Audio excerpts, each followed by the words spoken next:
Je suis amputée des 2 jambes et je pensais ne jamais trouver l'amour.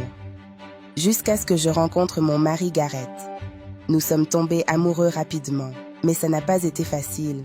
Il a dû payer la dot à ma famille, au Botswana. Combien de vaches est-ce que je vaux? Les gens se moquaient de notre relation. Ils doutaient même de ses intentions. J'ai donc créé ma chaîne pour raconter notre histoire. Un jour, j'étais en visite à Phoenix. J'avais étudié au Canada. Je suis entrée dans une église. C'était celle que fréquentait Gareth. Le courant est passé tout de suite entre nous. On s'est bien amusé. Je suis restée environ 2 à 3 semaines. Je ne savais pas quand lui dire que je n'avais pas de jambes. Tout ce qu'il savait, c'est que j'utilisais une canne. Et j'utilisais mes prothèses de jambes. Je suis une double amputée. On m'a amputé les 2 jambes à l'âge de 5 ans. J'ai grandi en fauteuil roulant. C'était une malformation congénitale. Je suis née avec des jambes handicapées. De mes genoux jusqu'en bas, elles étaient à l'envers. Elles allaient limiter mes mouvements, alors on me les a amputées. J'avais l'habitude de me cacher après avoir perdu mes jambes.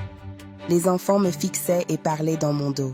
Ce n'est pas parce qu'une personne n'a pas de jambes qu'elle n'a pas de sentiments. Éduquez mieux vos enfants.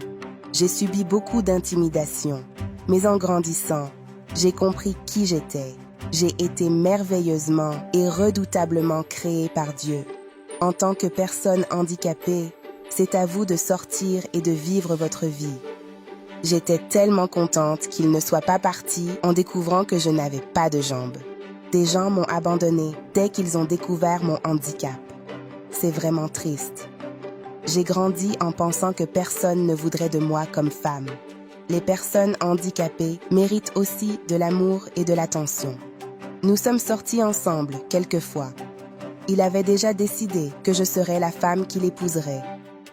J'ai dû retourner au Canada, où j'avais étudié. Alors nous avons entretenu une relation à distance. La fois d'après que nous nous sommes rencontrés, il m'a demandé en mariage. Mais ce n'était pas si simple. Mes parents voulaient m'imposer la cérémonie de mariage traditionnelle et culturelle. Ils voulaient que Gareth paye la dot. Il a ri en pensant à la Bible. Cependant, c'était une affaire sérieuse. Mes parents voulaient que Gareth paye 8 vaches. À l'époque, il ne gagnait pas beaucoup d'argent. Il a donc dû économiser beaucoup d'argent et créer un budget spécial. Il a fait tout son possible pour raccourcir la période de fiançailles. Cela a pris plus de 18 mois. C'est alors qu'il s'est envolé pour le Botswana et a payé la dot. Il a rencontré ma famille et c'était très émouvant. Puis nous sommes rentrés en Amérique. Nous avons créé notre vie parfaite ensemble. Nous avons fondé notre famille. Nous avons 4 enfants. Et j'en veux encore beaucoup plus.